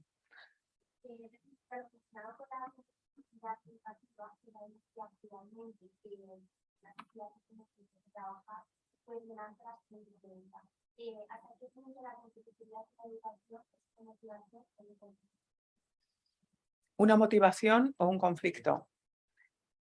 Bueno, Vamos acumulamos, ¿no? Sí, acumulamos porque si no, sí. Nada, muchas gracias también, Nuria, por charla, porque están aquí un montón de estudiantes de filosofía de la educación y de teoría de la educación, y establecer puentes con la filosofía para nosotros es súper importante. Y quería preguntarte un poco sobre las ideas que has ido mencionando a lo largo de la conferencia, sobre este asunto de la violencia interna y de la violencia externa, que como la educación tendría que ser algo más celebratorio, que produjese más alegría, lo mencionamos también al final, ¿no? Con el asunto del alto funcionariado, de los secretos del éxito. Entonces, un poco como uniendo estas cosas, y también con la cita que nos has traído de María de Maeztu, de cómo ascender a la cumbre para subir la media de la cultura de un país. O sea, quería preguntarte un poco esto, porque para nosotros como pedagogos es muy importante este asunto del crecimiento de las potencialidades humanas y cómo pueden realmente desarrollarse todas estas facultades y disposiciones. Y quizás la palabra violencia pues significa muchísimas cosas, pero ciertamente sí que estudiamos y lo estudiamos a fondo cómo tiene que haber una cierta quiebra de la espontaneidad para que se pueda producir el desarrollo de esas facultades y de esas disposiciones en las personas, ¿no? Que por supuesto el juego establece cierto orden, pero el juego no establece todos los órdenes posibles que laten en esas potencialidades y que solo a través de cierto orden y cierta disciplina que no producen emociones positivas un montón de veces, ¿no? Que quienes hemos hecho un doctorado y tú que es una reconocidísima filósofa, pues habrás tenido emociones muy negativas atravesando un montón de textos muchas veces estudiando y que eso ha sido positivo para el crecimiento de para el crecimiento de las posibilidades, ¿no? Entonces sí que me gustaría si podías comentar algo de esto y también, bueno, pues ascender, como decías, ¿no? Ascender a la cumbre para aumentar eso que se llama la cultura media del país, de qué otra manera, si no es con un poco de quiebra, ¿no? De la espontaneidad. David. Bueno, muchas gracias, Nuria, por la intervención. Mi intervención, voy a tratar que sea breve, tiene que ver con una cosa marginal que has comentado ahora en una de las presentaciones de lo que estudio. Cuando has hablado de que hay un investigador, me ha quedado con el nombre, no sé si como en pestaña. Sí, no pestaña. Pero has dicho que como que había hecho una investigación sobre mujeres que habían sentido o tenido... Miranda Fricker, entonces, sí. Antes de que existiese la palabra. Sí. Sí. Esto me parece interesante porque en el fondo revela, creo yo, una cosa lo voy a decir un poco provocativamente, que es la existencia de una naturaleza humana previa a la cultura. Es decir, cuando todavía no se puede verbalizar, hay sentimientos experimentados como dolorosos y como que hay algo correcto e incorrecto que no es cultural, que está en la condición humana. Entonces, la educación no tiene que ver con la formación de las emociones correctas, y no es por lo tanto necesario algún tipo de disciplina. No hay que disciplinar las emociones para sentir correctamente. Porque hay tanto miedo a la palabra disciplina de las emociones. Muchas gracias. Y bueno, voy a acabar yo porque tenía una pregunta aquí apuntada y no quiero dejar de hacerla. Sí. Al principio os hablaba de Ferrer y Guardia, cuando él hablaba de que la escuela, el papel de la escuela era transformar la sociedad, ¿no? Entonces para eso había que borrar un poco las fronteras entre familia, Estado, escuela, es decir, que crear comunidad, ¿no? Y que la escuela se abriese a lo que hay fuera. Pero claro, hay o sea, en parte esto lo estamos viendo en el sentido, se nos pide todo el rato que adaptemos, es decir, que la escuela se adapte a lo que hay fuera, ¿no? Y para eso lo que está haciendo la escuela hoy en día es la tecnologización. Es decir, se nos pide tecnologizar la escuela. O sea, los chavales están todo el rato con tecnología. La escuela tiene que traer la tecnología. Entonces, claro, ¿qué es lo que pasa? Que claro, pues que la tecnología, bueno, pues conlleva ciertos riesgos, quizá no nos ha dado tiempo lo suficiente a pensarlo. Bueno, el hecho, o sea, lo que sucede es que, bueno, quizá hoy en día, cuando todo el exterior está tecnologizado, la escuela es el único lugar donde todavía a lo mejor se pueden experimentar situaciones fuera de la tecnología. Es decir, hay ahora algunos filósofos de la educación que están defendiendo volver a la escuela como lugar aparte. Es decir, como un lugar que está apartado de todo, que sería como lo contrario que defiende Ferrer y Guardia. Es decir, vamos a crear una comunidad, pero no una comunidad que tenga en cuenta lo fuera, sino como una comunidad propia. Es decir, aquí pues no importa de dónde vengamos, no importa, no, tenemos un objeto sobre la mesa y vamos a trabajar sobre ese objeto, vamos a ensayar, vamos a imaginar nuevas formas ¿no? Que una sociedad externa muy mercantilizada y con unos objetivos muy claros y en la que no podemos fallar, quizá no nos permita experimentar, ¿no? Entonces quería saber qué piensas tú de este posicionamiento que ahora se está moviendo bastante en el terreno de la filosofía de la educación, de pensar la escuela como lugar aparte, o sea, como lugar apartado. Muy bien. Muchas gracias. Muy bien, pues muchas gracias por todas las cuestiones que además me permiten también matizar algunas cosas que he dicho y que sin esos matices pues tampoco reflejan exactamente lo que yo pienso, ¿no? O sea que las agradezco mucho. En primer lugar, la competitividad, motivación o conflicto, ¿no? Claro, depende de lo que entendamos por competitividad y sobre todo del contexto que le estemos dando, ¿no?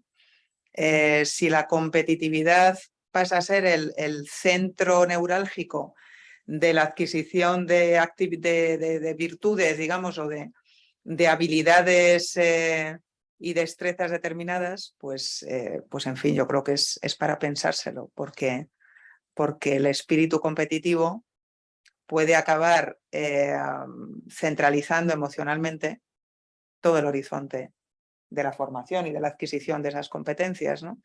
Es decir, la competitividad tiene el peligro de generar excesiva adrenalina, ¿no? Y que por la adrenalina, pues, en fin, te dejes por el camino todo lo demás, todo lo que te va cambiando, todo lo que va, digamos, modificando tus puntos de vista y tu zona de confort y tu zona de comodidad y los prejuicios que también puedas traer contigo, ¿no? Eso la competitividad lo puede sencillamente convertir en irrelevante. Pero claro, pasa como con todo, todo requiere también toda operación virtuosa y en eso hay que seguir mucho a los griegos, a la Grecia clásica. Toda actividad virtuosa necesita también de aportes de diferentes realidades, diferentes influencias con una posología determinada, ¿no? La competitividad debe ser descartada, pues naturalmente la competitividad responde a exigencias del psiquismo humano que tampoco es bueno que se eliminen, ¿no? Que se corten de raíz, ¿no? Pero a lo que yo iba es más bien a la sacralización de la competitividad como eso que meritocráticamente va a decidir quiénes pueden ascender y quiénes no, por ejemplo. Yo creo que ahí hay algo muy mentiroso, ¿no? No hace falta leer a César Rendueles, que también para reconocer que bueno, que en esos discursos meritocráticos siempre resultan muy cómodos a determinados grupos sociales. Y eso es muy llamativo. La competitividad también se ofrece a la sociedad, se nos ofrece a todos como un señuelo en el que si muerdes la manzana, pues oye, ya estás en la rueda. Ya estás en la rueda y no te vas a movilizar políticamente porque se trata de ser mejor competitivamente, ser más competitivo. Ya eso tienes que apostarlo todo. Nada de reclamar revisiones del el acceso más o menos justo, distributivamente justo a los medios de producción, a las fuentes de riqueza, no. Eso seguramente es un discurso que ya no te va a movilizar, porque ya estás movilizado por el otro, ya estás movilizado por el discurso épico, de bueno, esto es una carrera, esto es como el deporte, ¿no? Que por otro lado es terrorífico, ¿no? El control, en fin, ha ganado el sur global, los mundiales, el mundial de fútbol, pero evidentemente es un campo que está absolutamente, una práctica atravesada por la corrupción y por una economía financiera brutal, ¿no? Entonces a lo que iba es más bien a eso, ¿no? La competitividad está ahí. Está ahí. Como diría Sánchez Ferlosio, el kikiriki. Lo he hecho. Pues vale, hay gente que se queda más a gusto, menos a gusto con el lo he hecho y lo he hecho yo y me hago la foto y me hago el selfie y ya está. O sea, si hay perfiles psíquicos más cercanos al selfie, otros que no se sienten cómodos con él, pero hay de todo. El problema es que el ethos de un perfil psicológico lo tenemos instalado como las puertas al mérito y al mérito auténtico. Y eso es lo que me parece profundamente engañoso. La competitividad es una vía de conocimiento recíproco y sobre todo del que lo apuesta todo, digamos, a ese espíritu competitivo, porque a él se le ven más las vergüenzas que a los demás, ¿no? Pero es un medio de conocimiento recíproco. Pero claro, cuando ese medio de conocimiento recíproco o de lenguaje, digamos, entre seres humanos, ¿no? De comunicación entre seres humanos, cuando eso se convierte en oye, que esta es la puerta al ascenso, a la promoción social, bueno, pues que a lo mejor hay otras. Y a lo mejor esa puerta está, o esa vía de acceso está invisibilizando todas las zonas de cooperación epistémica en las que siempre estamos. Y si no estamos en ellas, colapsamos. Pero eso tiene peor prensa, porque será pues menos sexy, lo que sea, pero vende menos. Y por eso precisamente a lo mejor necesita un mayor aporte teórico, ¿no? Porque los filósofos siempre seremos muy rebeldes, pero siempre donde ha habido poder político nos ha encantado fortalecer al fuerte, por si nos caía algo. A nosotros los humanistas, que no valemos nunca para nada. Entonces, en fin, la filosofía también ahí ha tenido una parte de hipocresía históricamente, bueno, pues eso, a ver si me llaman para alguna academia, yo qué sé, ¿no? Eso en el campo filosófico yo creo que también es muy de hacérnoslo mirar un poco, ¿no? Pero a lo que iba sobre todo es a eso, a defender la pluralidad.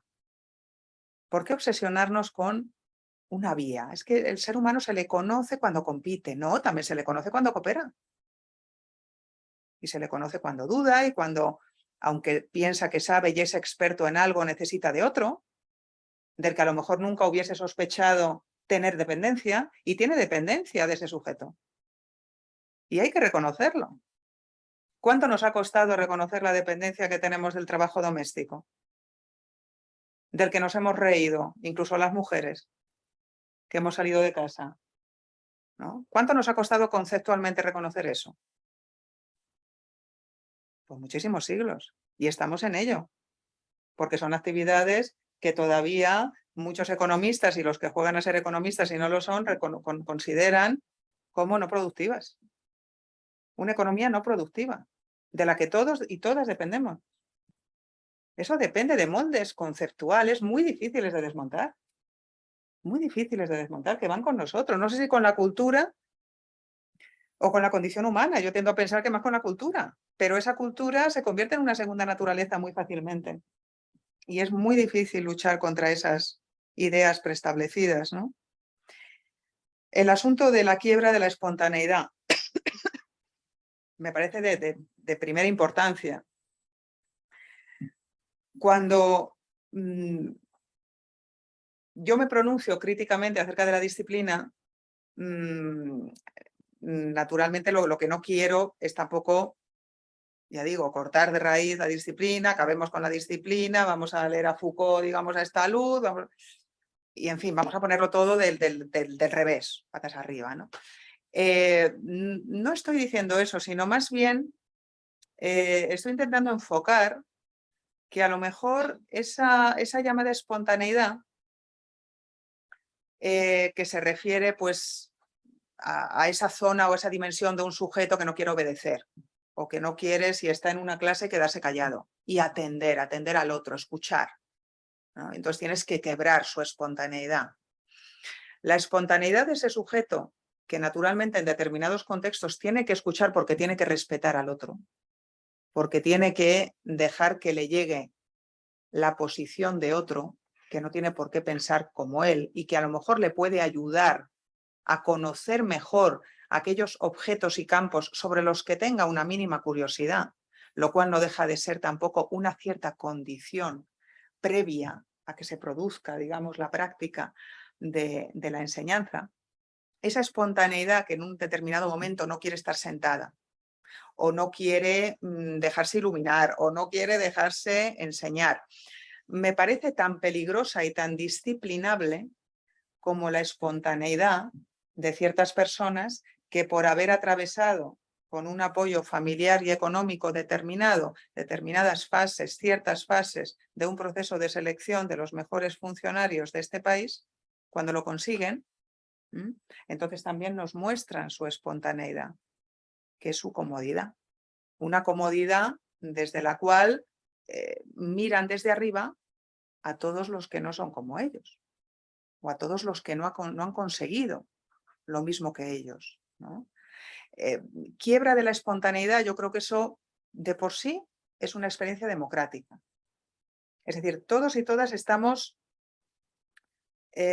muy instalados y tendemos mucho a escuchar y a querer escuchar, volvemos al asunto de la polarización, lo que ya pensamos. Nos gusta escuchar lo que nos da la razón. Nos molesta escuchar lo que resulta disruptivo, para eso que yo ya en mi casa me he convencido de que es así.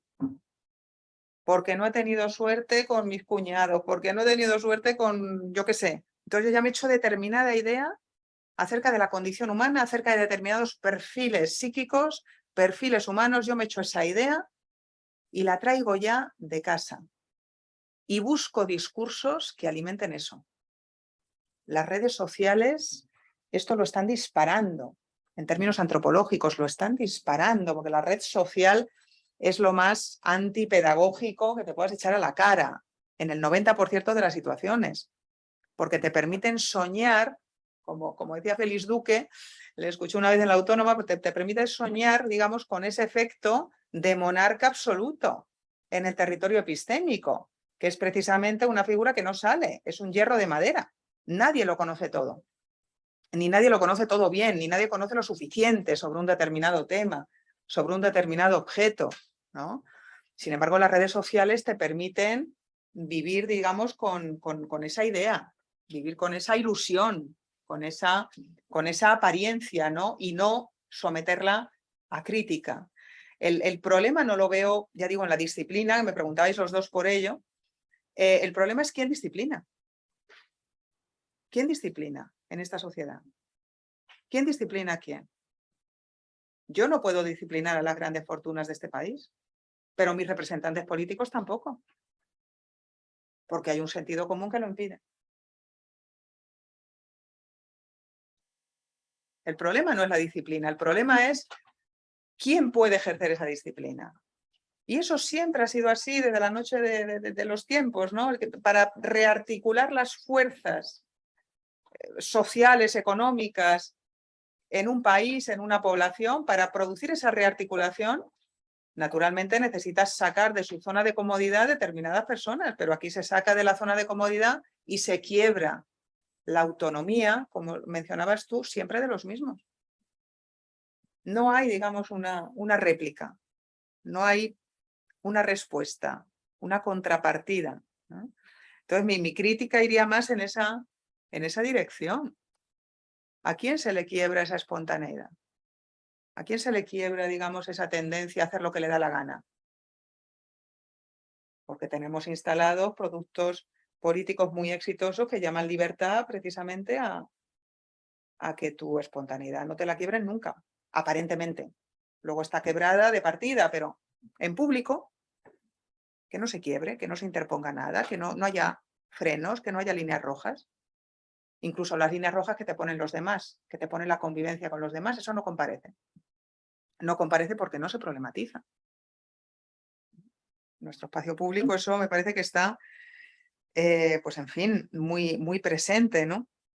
Y luego en relación con la disciplina de las emociones, yo creo que se podría responder en esta misma línea, ¿no? Las emociones, no hace falta recordar aquí la contribución también del psicoanálisis, ¿no? Naturalmente al conocimiento de las emociones, para en fin, evidenciar que los peores regímenes políticos han gobernado también de la mano de las emociones. Es decir, las emociones no son el terreno de lo positivo en sí mismo, sino que son un terreno que llevamos siempre con nosotros, como diría Galdós, como la sombra narrativa que todo sujeto lleva consigo. No hay nadie que muera tan pobre que no deje tras de sí una novela, ¿no? Decía Galdós y Andrés Trapiello detrás, ¿no? Y bueno, pues con las emociones pasa lo mismo. Tenemos cuerpo y la corporalidad y los niveles de materialidad del cuerpo que muchas veces negamos desde la práctica filosófica están ahí. Salvo raras excepciones, están ahí y generan efectos. Y a esos efectos muchas veces le hemos dado culturalmente el nombre de emoción, el nombre de pasión, el nombre de pathos en griego, el nombre de afecto en la modernidad, emociones hoy en día, pero nos estamos refiriendo a esa zona de materialidad flotante que deja efectos en nosotros y que no podemos, por el mero uso de la razón, no podemos opacarlo ni podemos explicarlo, ¿no? Y bueno, en relación con que la escuela sea un espacio, digamos, no aparte e independiente, pues yo creo que tiene bastantes causas, ¿no? Y que también pues es una manera de encontrar un refugio frente a esa invasión tecnológica que también, como todo imperialismo, pues considera que todo lo aclara, que todo lo beneficia, que todo lo soluciona, ¿no? Un programa audiovisual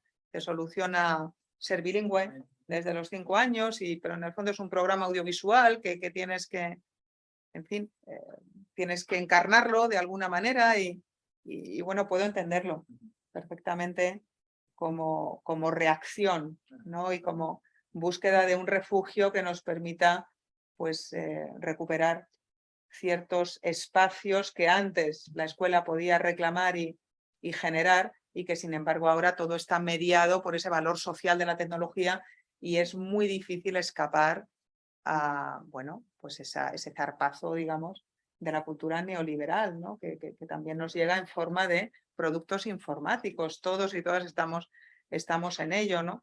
Pero con todo creo que también tiene una parte de impotencia, ¿no? Porque al final, por mucho que intentes replegarte, la sociedad está ahí, la sociedad te reclama, generas efectos en la sociedad y la pedagogía es una disciplina especialmente política porque prepara para la política, no lo olvidemos, prepara para ser ciudadano y ciudadana, para eso prepara también la escuela y bueno, pues es una disciplina que está claramente en esa zona limítrofe entre lo doméstico y la sociedad.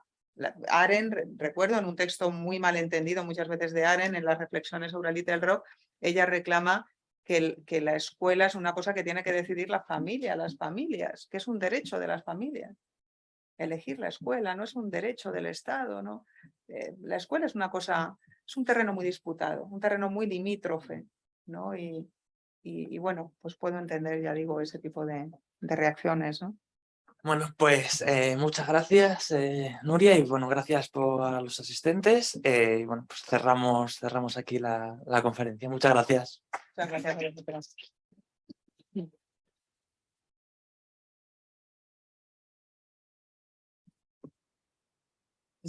a vosotros. Los pobres están, quiero ir de Navidad, de vacaciones de Navidad. El último día, de hecho, y algunos todavía tenían una clase y ahora pues han salido también. Gracias por la pregunta.